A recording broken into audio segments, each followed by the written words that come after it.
Okay, so I'm using my broken phone as a microphone right now because I actually do have a really nice mic set up, but I haven't figured out exactly how to use it yet. So, yeah, I just needed to hurry up and make this video because I've actually been sick and wanted to already have filmed it like last week so that I had time to edit it by August 1st, but yeah, so if I sound kind of nasally, I'm very sorry about that. So today we're talking about Bonnie Blue.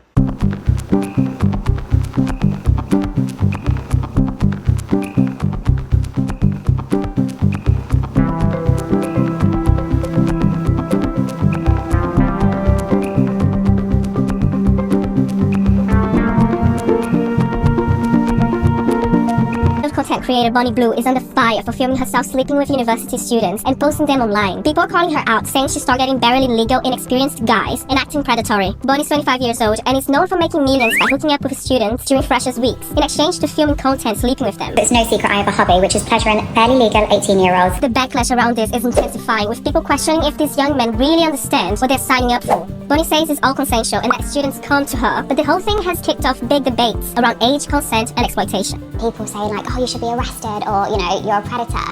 Whereas if they understood the law, if they understood better, they'd realise what I'm doing isn't breaking the law. There is a serious amount of comments calling you a predator, saying like what you're doing is exploitative. Yeah, it's like I put posts online and they can choose if they want to come and see me or not. It's their decision, it's their bodies. And I said 18-year-olds can drink, drive, sign up to the army. Why don't we allow them to have consensual sex? Do you think there's any part of them that is like more vulnerable than other groups of people? Yeah, possibly. So they are younger. Like I said, it's their decision. Because you see it as like very black and white, like this is wrong. Okay, so Bonnie Blue, we all know her at this point, right? If you're clicking on this video, you probably know who she is, what she's been in the media for, what are the controversies surrounding her, and you don't need me to tell you all of it. You know that she's famous for sleeping with over 1,000 men, advertising that she loves married men and barely legal boys and girls, both in advertising and in practice. She says most of what she does is marketing. Because you obviously don't care about the people that aren't subscribing to you in the way that you don't care if they think you're a predator. So are you trying to wind them up so that your videos get more get seen by more people? 100%. Half the words I use is because I've seen it in the hate comments. I think I'm going to use that to promote my next video. Like, as soon as I saw the petition, I used that to promote my next OF video. The start of my OF video is a screenshot of the petition saying, hey, come and look at the videos that are trying to get me banned from Australia. So half the things I do, yes, it's marketing, but it is also true. It is, it's like they try and say it's a grey area, whereas the law is black and white. If they are underage, okay, arrest me, but they're not, and until then, the police officers can join me. So you don't think there's any like nuance to it? No. And she hides behind her actions targeting young freshies, or whatever you want to call them, as, well, if you have a problem with it, take it up with Parliament. Don't ask me. I'm not the law, and the law is very black and white. It's not gray. And I'm doing nothing illegal, so it's fine. As though legality correlates with ethics in any way. That's another topic for another video. And she uses the military comparison to justify her actions. And I have to say that I do somewhat agree with this because I do think it's kind of messed up whenever you see recruiters infiltrating high schools and making these claims of how amazing their life will be if they join the military. You know, sell your body to the government and you'll get health insurance. Sell your body to the man and you'll get to travel the world. You'll get out of that, You'll get out of that, bumfuck nowhere town in the middle of nowhere that no one escapes if you just join the military and sell the government your body. Do you see what I did there? Okay, that wink was corny. I'm not going to do that again. Anyway, so ultimately I think Bonnie is using the military comparison to deflect any responsibility from what she is doing. Well, I think both actually deserve criticism here. But yeah, it's actually also the same glamorization from the military, by the government of the military that we see in the industry and among even other women glamorizing the adult industry. You know, you see all the glitz and the glam and the money potential and the freedom and setting your own hours and embracing your sexuality, when we're not educating young girls about the long-term social impacts. And your perceived societal worth does change when you enter this industry. That does not and should not correlate to your own self-worth. And I just wanted to say that Bonnie Blue being a sex worker is not part of the controversy here. If you're new to this channel, this is my first video, so you wouldn't know, but I do want to make it clear. And many women who do enter the industry, as reports show, I guess, that they enter because of economic hardship, right? And in some economies, that is specifically different for sex workers. It is specifically different in every economy, in every community and country for sex workers, depending on their economic place in the world. And I think in a perfect world, in a perfect community, not even perfect, but just like a functioning society where there are no power imbalances and everyone is able to pay their own way, there shouldn't be any regulating body that tells two adults what they can and cannot do with their bodies and whether monetary value is exchanged or not. And those economies that I'm describing, I'm not talking about some utopia. I'm talking about most cities in America and Europe right now. Like, you know what I mean? Like, if someone is financially and economically capable of doing multiple careers, how is it any different that they go and, like, compromise their dreams out of economic need and go decide to flip burgers or clean the houses of the elite or anything like that? Like, do you think that little girl grew up to dream about waiting tables and flipping burgers? Like, I know I didn't, and that's the job I had before, one of the jobs I had before getting into this industry. And I'm way more fulfilled and happy now doing this work. I didn't enter this work out of economic need because I was starving on the street or trying to get out of a bad situation. And I just think it's really, like, insulting to assume that every woman who gets into this work was either abused as a child or entered because they had no other choice. But I'm like, bro, like, it shouldn't be dictated and policed. It just shouldn't be. If you're two adults consenting, no, there's nothing illegal. At the same time, I also lean more in favor of preventing anyone below the age of 25 from becoming a sex worker. But then that's also something that I think I need to do more research on. Like, will it actually harm more women? Because those women are still going to join the industry. That's the problem. They're just going to be doing it underground. And doing sex work illegally puts you at higher risk of violence, trafficking, all sorts of danger. And and harassment by police as well. There's a shit ton of violence comes from cops, to be honest. But luckily I live in Germany and I'm not a full service worker or anything. I just do OnlyFans and video creation and stuff like that. And so it's not as big of a problem for me, because even if I did want to become a full service worker, it would be legal. Like, I would have to register, but it's legal. And I could take my own clients, I could have my own security, in-house, an apartment, as long as you're wearing a condom, like, it's legal here. We are here to advocate for women, and I'm trying to see the more nuanced side, because anytime a woman is dragged through the mud in the media, there's usually a reason for this, and I just love pointing out the double standards for, when men do the same thing, and no one even bats an eye, but then when a woman does it, it's like, burn her, burn the witch, burn the witch. But that brings me to my next point. So I was seeing a lot of people on TikTok were going on about, well, I'll put in this clip specifically. Okay, we need to talk about the insane double standards being bandied around regards Bonnie Blue and Lily Phillips. For those of you who don't know, these beautiful young women make money online by offering intimate services that they then film for their particular brand of social media. Now, the services they offer have been around for centuries, and they probably always will. But these two women seem locked into a competitive battle to see how many men they can sleep within a 24-hour period. Lily managed 100 last year, Bonnie claims to have done 1,000 recently. I've made several videos about this, expressing my concern for Lily's mental health, urging the men involved to consider what it might be like for them to be ran through multiple times in a day, and challenging the idea that some people are insisting this is grape. I really don't think it is. But I'm now thinking about the serious double standards we have here. Think about it. If a man in his 20s was advertising for barely legal women to queue up to sleep with him, he would be deemed a predator. We would be outraged not so much with the women who may have paid for his services, but with him for offering. We would be potentially accusing him of a crime. So how can this be right? How can it be okay for a woman to go to universities hunting for as many young men as possible to break in, but not okay for a man to do this? So yeah, to say that a man doing this would get him burnt at the stake and that this is like peak feminism gone wrong is extremely reductive and ignorant, to say the least, because men have never been shy about advertising that they want barely legal girls.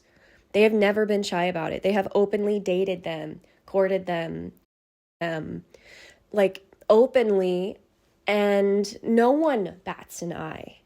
We are the ones to blame for this because we have normalized it. I'm going to play devil's advocate here because when I was doing some research on Bonnie Blue, don't support what she does, but I am going to play devil's advocate for 1 second and say that some of the clips that I've seen of her promoting what she does on college campuses and what people are accusing her of as far as targeting like 18, 19-year-old boys, it totally brought me back to the Girls Gone Wild era. Like, there were advertisements for Girls Gone Wild, which was preying on like, 18, 19-year-old college girls. It was on television. Like, they advertised buying those videos on television. And I know that there's a documentary, I haven't watched it, that goes into like the dark history of like what the Girls Gone Wild franchise was actually doing and things like that. But like, that was mainstream and was primarily like preying on young girls. So when I started seeing some of the clips of Bonnie Blue talking about going to college campuses and kind of targeting these like 18, 19-year-old boys, it felt like the same thing. And I'm not saying that that's a good thing by any means, but I am saying if you're so upset about what she's doing, but you're totally fine with the whole Girls Gone Wild era and all that stuff,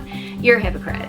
I mean, we're acting like 18, 19-year-olds are being targeted is now like exclusively to boys when we've been preying on young girls at that age forever, and that doesn't make it right. I'm not excusing it, but at a certain point, it's interesting how as a society we're so freaked out that there's this woman who appears to be predatory towards young boys, but yet we were totally okay with the whole Girls Gone Wild franchise.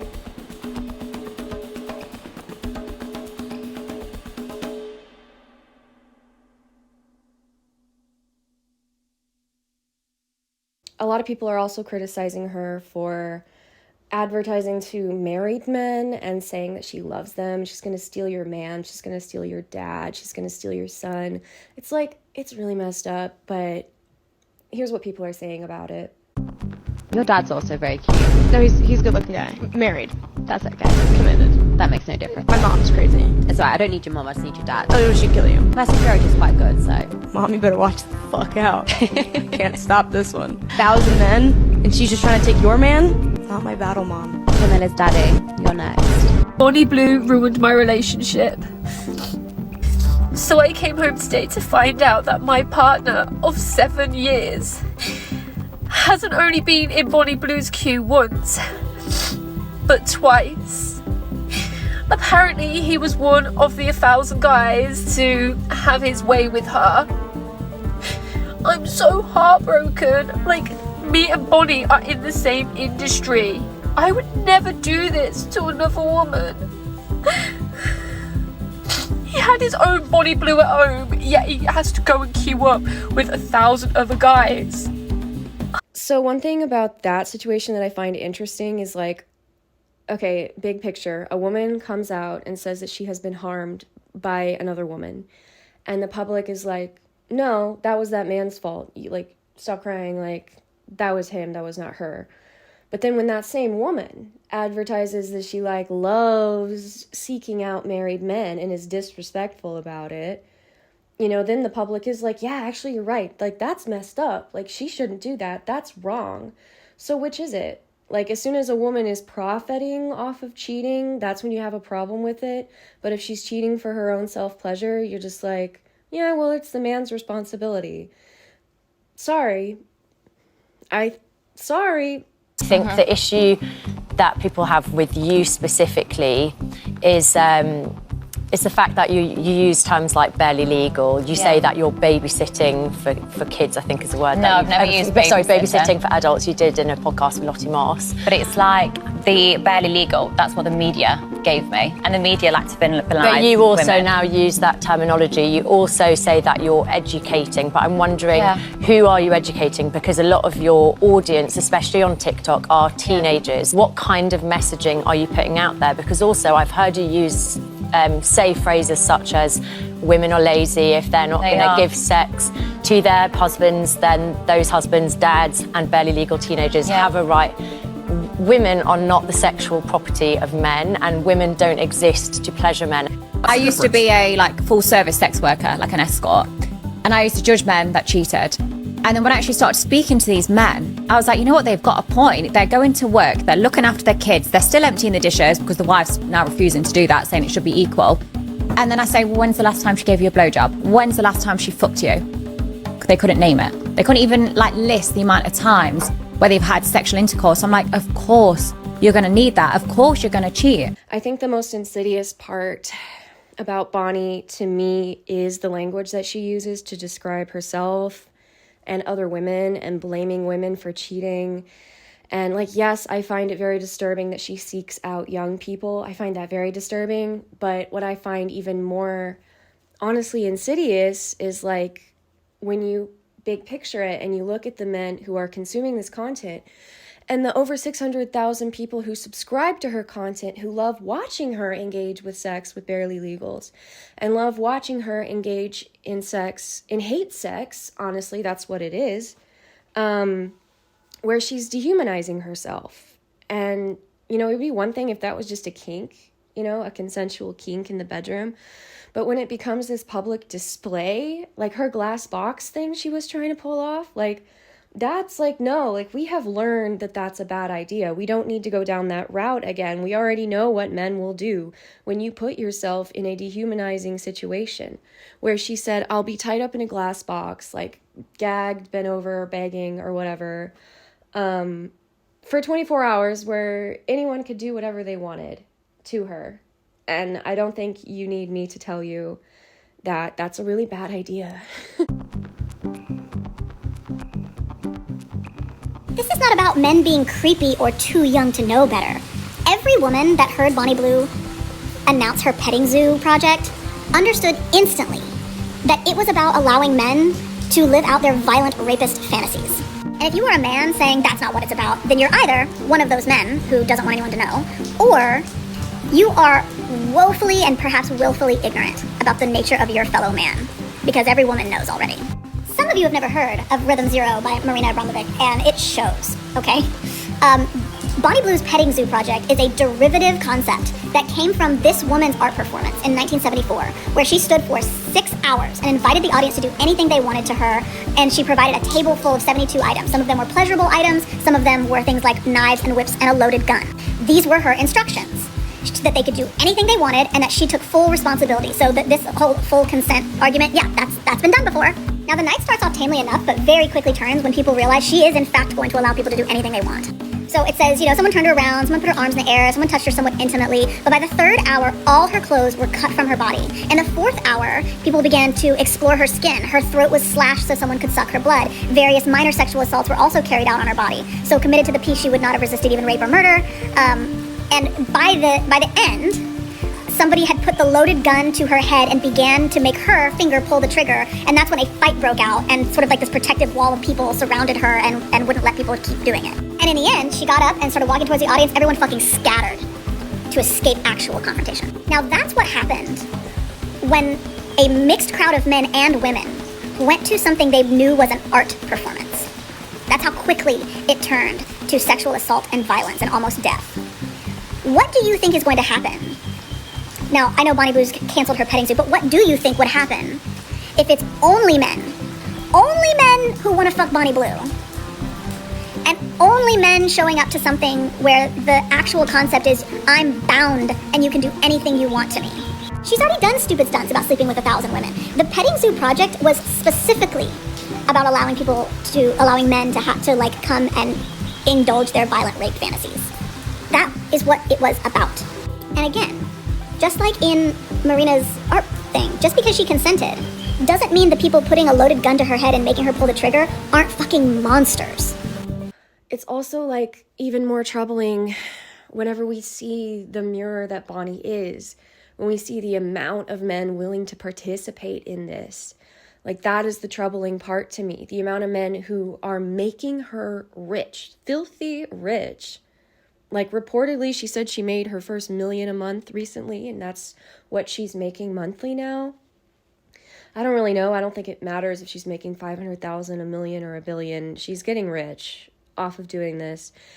And honestly, when you understand the next section of this video, when we get into it, you will understand why someone like Bonnie was bound to happen. It's only natural at this point whenever you look at the big picture. And it isn't really that crazy to believe that someone like Bonnie rose to fame, because she really is the epitome of the alpha male, red pillar agenda view of the worst woman and the perfect woman to abuse.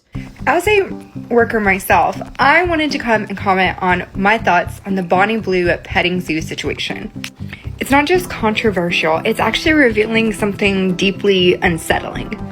First, I want to make it clear that I think Bonnie has the right to do whatever she wants with her body. And if men are willing to pay to touch her and she's walking away with the money, that's smart. And honestly, that's power on her terms. But the fact that so many men jumped at the opportunity to pay to touch her, like she is an animal in a zoo exhibit, like that part is unsettling to me. This isn't just about schmeck's work or a kink. This is a mirror for society, and it's reflecting back. Men feel entitled to a woman's body. If they have money, they feel entitled to it. They don't have to make conversation. They don't have to do anything.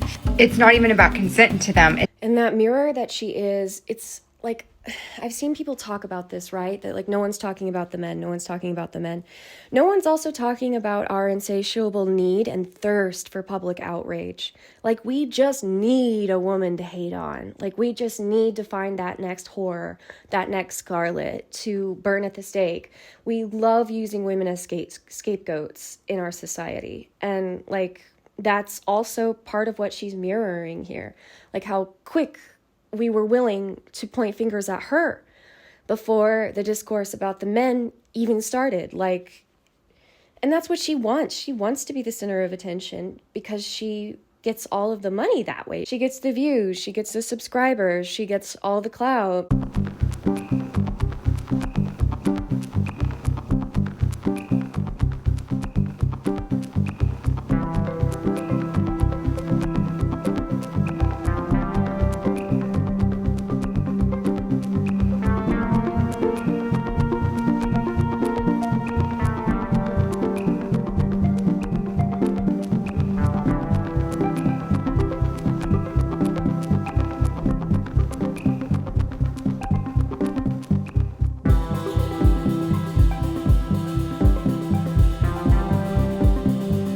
So in the same way that there would be no Bonnie Blue without the men, there would also be no Bonnie Blue without us, the people, you know, who eat her rage bait, who bite. You know, they call it bait because people bite, and we're all biting. Even me making this video is me biting.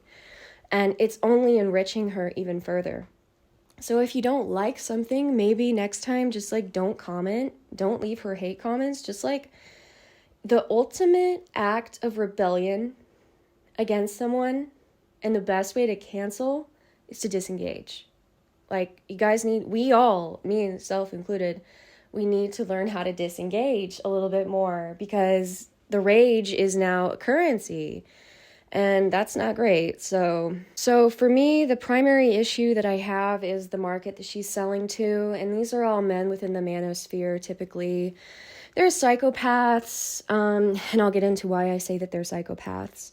They're predators. They peddle these super extreme gender ideologies to the masses, typically being fueled by some political or religious agenda.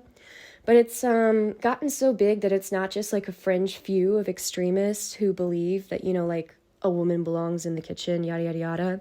I think people forget how, like, many people actually believe that in America. So I have to use my notes for this because I want to get this completely right. I read it all pretty well, and it's the way that I want to say it to you. See, I can't even talk right now. There's something wrong with me. I'm still getting over being sick, if you couldn't tell. So, yeah.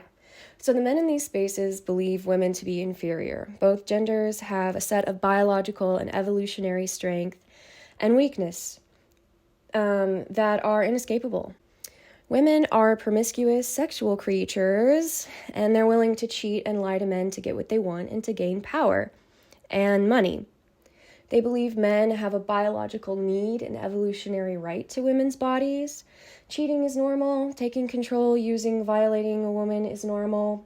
Podcasts like The Red Pill normalizes sexual aggression. Incels use their loathing for society to justify their violent fantasies against women. And so here's something that I actually found while doing research.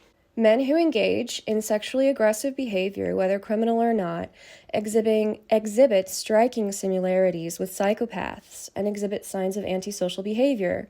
Oh, shit. Okay, so we're going to have to go without the ring light now, I guess. These individuals possess a tolerance and accepting attitude that condones sexual aggression, relying on dominance to satisfy their sexual desires. So this phenomenon is on the rise, and it leads to more and more men and even women tolerating this aggression and glamorizing it. These men have infiltrated our schools, like, at this point. Like, I remember when my little brother was consuming red pill content, I had to be like, stop that, knock that off, put that away. All right, so why is it that women in particular seem to be running into narcissists all the time?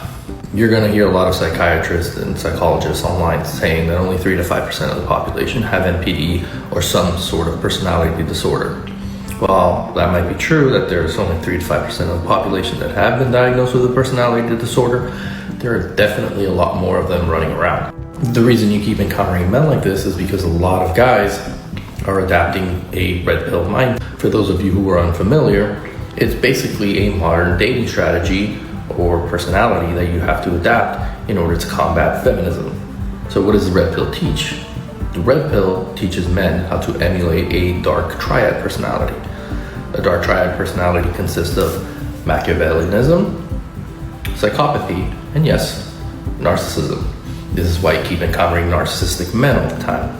And while you can't emulate psychopathy because that's a genuine personality disorder, Machiavellianism and narcissism can be very much learned. This is why whenever you get out of any of these relationships, the psychological damage is destructive. If you'd like to learn more about this personality type and the dark triad personality, comment dark, and I'll send you a PDF so you can understand what you've dealt with and what you're dealing with. It's a lot worse than narcissism. And while, yes, a lot of these behaviors are emulated, once a person repeats it through their entire lifespan, it becomes ingrained in their actual personality. So sometimes you think you're a victim of narcissistic abuse, but it's actually much worse. Victims of Machiavellian behavior become a lot more traumatized. And while, yes, this is an incredibly effective dating technique for the current state of relationships, it is extremely damaging and extremely destructive for people's mental health. So don't listen to those people who are saying that there aren't that many narcissists, there aren't that many psychopaths running around. While, yes, maybe they're not diagnosed, but there's a lot of people emulating the behavior. Be safe out there. And this brings us to the next phase, the market and the man.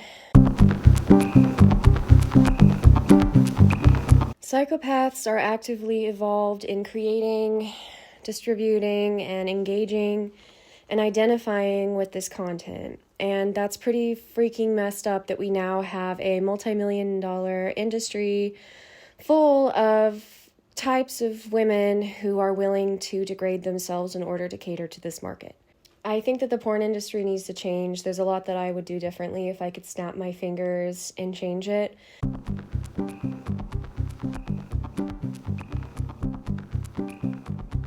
So this is the most insidious part because that is her market, okay? She advertises herself as someone who loves to be used and abused. She advertises herself as someone who is okay with a man coming in and using her as nothing more than an object. That is a problem for Bonnie, but it's also a big problem for the men. Like, it's really a big problem, guys.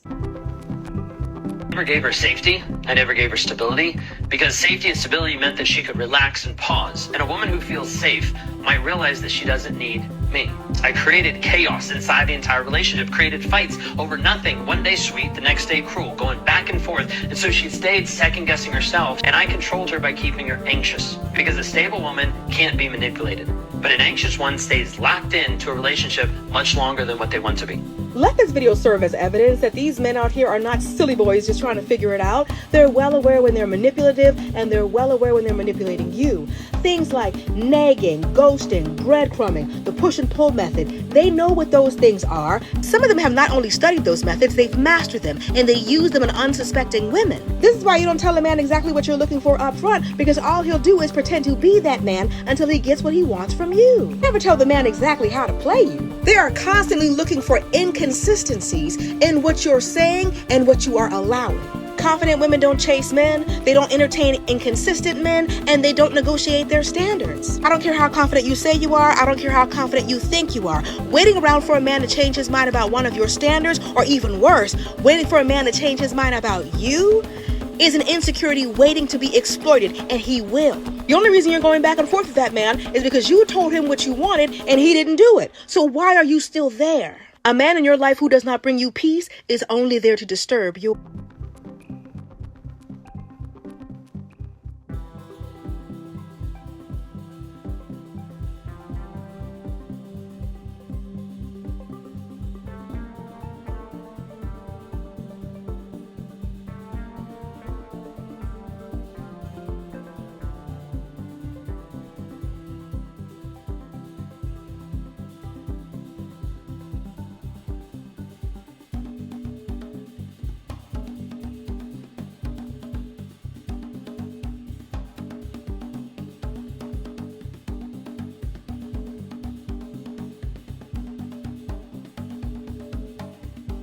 If there's someone that's very, very young and goes into a marriage and has kids when they're like 18, 19, 20, a year into the relationship, it gets really, really abusive. Even though it might be rare from what you guys think, it is.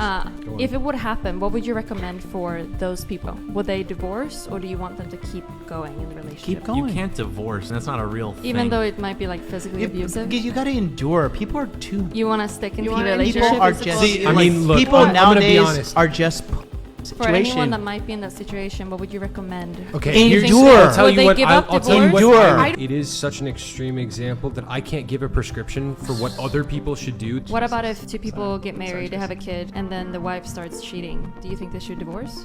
Absolutely. Jesus himself said in cases of adultery, divorce is So you think that permissible. divorce is worse than physical abuse? No, for the children? Or cheating, sorry. You think that cheating is worse than physical abuse? For the Sorry. children, yes. I think I'm not going to say this is worse. Divorce I mean, is worse for the children. So, Bonnie's whole thing is an act. It's all marketing, it's an act. And I wouldn't be surprised if in 5 to 10 years she comes back and says that she regrets it, or that it was all just a game and she doesn't actually enjoy it, but she liked getting rich off of it and it was just too easy. Like, I'm not going to speculate, but who knows what she's going to come out and say later. My opinion right now is that this is obviously all an act. She doesn't actually love being treated this way and being publicly abused and dehumanized. That's my take.